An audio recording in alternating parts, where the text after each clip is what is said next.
And I'm talking to no one but you, MakOnyango. I don't have a gift of judging anyone.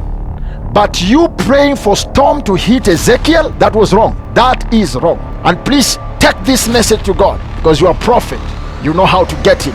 You know how to present the petition. If you attend the prophetic chambers in the seventh heaven, please take this message and tell the chamber, I, Prophet Samo, Mtishiby, I have sent you as a prophet. How many sorcerers are in Eldoret where you are serving? Why hasn't God struck them with thunder? Why should it be Ezekiel, at least, who has made some few souls to know that Jesus is Lord? Let God judge Ezekiel. But one thing I know, at least I've seen him laboring for the gospel. I've seen the rains raining on him for the gospel. I have no problem with you warning Ezekiel. My problem is, why did you summon thunder? Today, in the morning, somebody sent me a text, a message from United States of America. And the person asked me, Prophet, is this right? Then I asked the person, what is it that you're talking about? And the person told me, please check out. I've not been on Facebook for the last 2 years. And so I was forced to go back to Facebook. So I reactivated my Facebook account. I left Facebook almost 2 years, 2.5 years ago. And when I went back to Facebook, what I saw on Facebook, it wasn't right. Completely it wasn't right. And it gave me a bad day. Because the whole day I was asking God, what is this?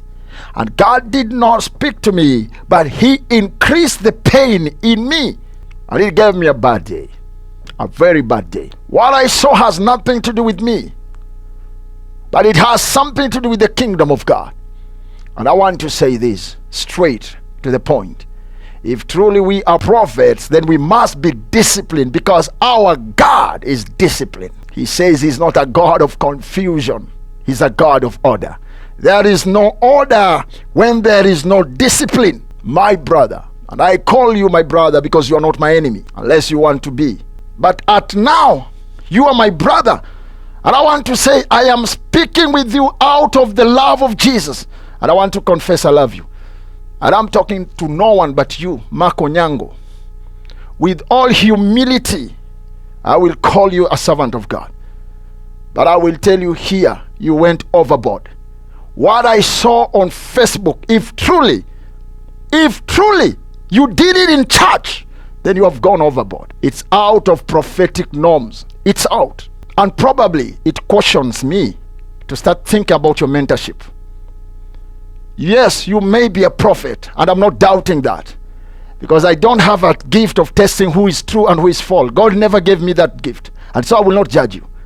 But sometimes out of our contact, the way we contact ourselves, the way we carry out ourselves, can tell the mentorship we got. Can tell if you are under Elijah as an Elisha, or you just became an Elisha without an Elijah. But still I say, I'm not judging you, because I don't have any gift of judging anyone. Because the same measure I will judge you with is the same measure that will be used against me. So why should I judge you? But that does not mean I don't have a right to caution when I see something which is not right. And somebody will ask, why are the prophets accusing each other online? My brother, personally, I once sent my administrator to Eldoret from Nairobi here. I sent the administrator of our ministry because I wanted to have one-on-one with you. And my administrator came up to Eldoret, up to your church. When she made a call, she was told, you are not there. You have gone for prayer mountain for 7 days.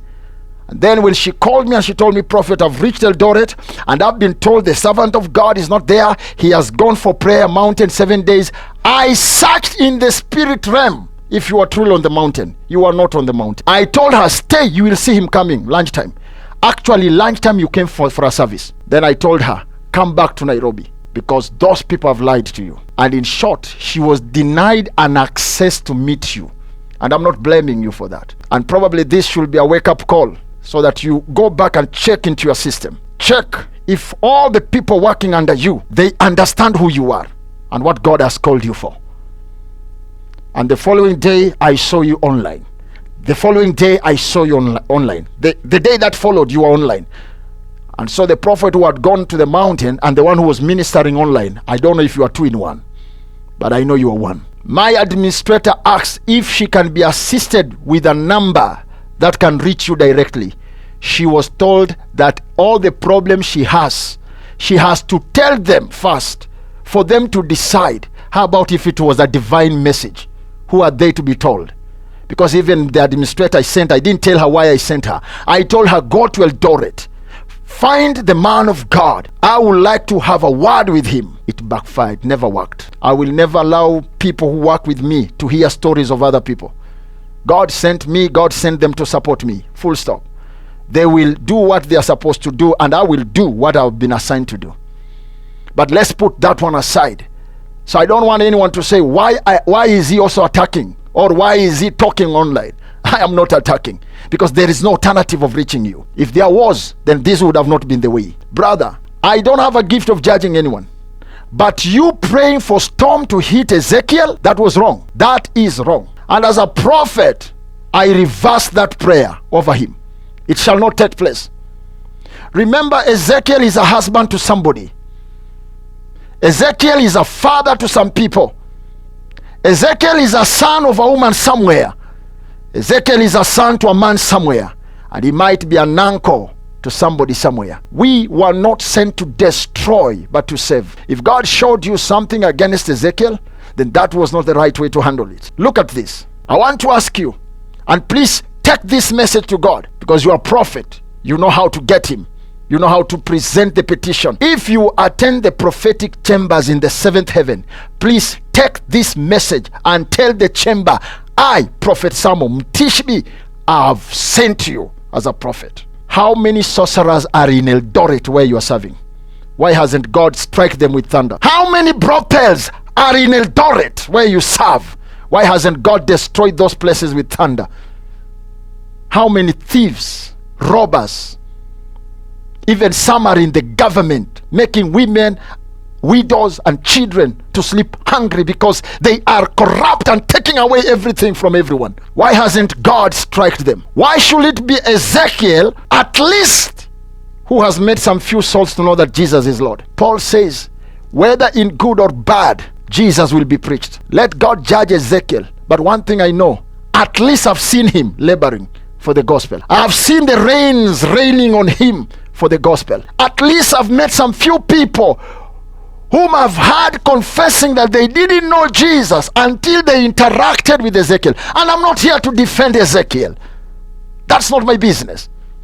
But I'm here to put the house of the prophets straight and right. We must stop this nonsense. And this nonsense must come to an end. I'm not trying to say I'm the best prophet. Neither am I interested to be anywhere best. Because I'm not interested with famosity or honor. I don't want people to honor me. I want he who sent me to confirm that truly I am doing exactly what he sent me. I was nobody when Jesus called me, but just a street boy. I was a street boy. I was a street child. I lived my lives in the streets. Today, if I can sleep in a house, it's because of Jesus. My life, once upon a time, it was tagged on food. If I have food, I have everything. If today I can stand and speak in front of people, then I will not compromise with who made me to be what I am. My Jesus is not a business of compromising. Just the way a man will not make a joke with his money, my Jesus is not a business of joke. There has to be an order in the house of God. There has to be discipline with prophet, because our God is a God of honor. He's not a God of confusion. There is nowhere in the Bible I read, unless you have read, my brother, where Daniel attacked Shadrach, and Shadrach attacked Isaiah, and Isaiah attacked Ezekiel, or Ezekiel attacked Daniel. Even some prophets worked in the same season, but they never attacked each other. What is this nonsense in the house of God? What kind of nonsense is this? What exactly are we looking for? Are we serving our master, or did we stop serving him? We are doing our own things. Brother, some of us, we do great things behind the scenes. We have prayed for nations behind these cameras. We have interceded for great people behind the cameras, and even they don't know. Some of us, we have been awakened by angels at night to control systems, and we don't come to the cameras to speak what we do, because we were not called to be in front of cameras. We were called to be in front and the presence of God. And so this nonsense has to come to an end. As a prophet, I reverse your prayers and I reverse your words. And I want to tell you, probably this should be the last time you, as a prophet, cursing any servant of God public. There are some things that must be done in privacy. And if you have a problem with your gift, go back and find your mentor and ask your mentor, is there something you forgot to teach me as a prophet? Because when we do this kind of nonsense, the kingdom of darkness is looking at us, and the devil is laughing at our master, and he's saying, look at the messengers, look at the people he sent, look at how confused they are, look at how they are attacking each other. Jesus said, when the house is divided among itself, that house will fall. But remember, Jesus also said he's a cornerstone.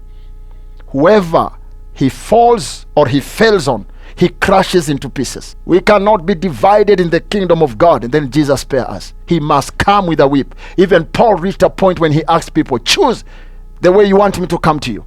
Do you want me to come to you in peace, or should I come with a rod? Sometimes Jesus has to do that. We are prophets. Our work is to warn, but there has to be an order. Our work is to warn, but there has to be an order. I have no problem with you warning Ezekiel. My problem is, why did you summon panda? Why summon panda to Ezekiel? You are a prophet. If truly you are a prophet, you know what thunder means. Why should you do that? My brother, if truly you think Ezekiel is selling stars of people to Lucifer, can you come out and make it public? Show us. Come and show the people of God. This is where Ezekiel takes the stars. Go there and show people. I told God one thing. When he tells me something, he must give me an evidence. If there is no evidence, I will not talk about it. There has to be an order in the house of God. We shall not bite each other and fight each other. That is not our God. That is not our God. Yes, I still repeat, we have been given power to warn, but not to activate the divine weapons. Not to activate the divine weapons. Leave Ezekiel alone. And if God has a problem with Ezekiel, let God himself come and deal with Ezekiel. Is Ezekiel too hard for God to discipline if he wants to discipline? That you have to activate thunder against him?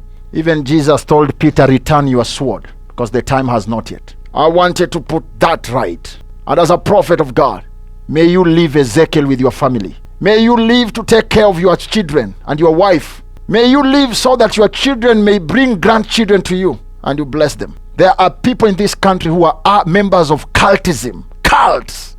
Some are even bishops in the cultism, and they stay in churches. Why hasn't God striked them? There shall be order in the house of God. I said time will prove that this country has a prophet. And I'm not saying I am the one, neither do I want to be.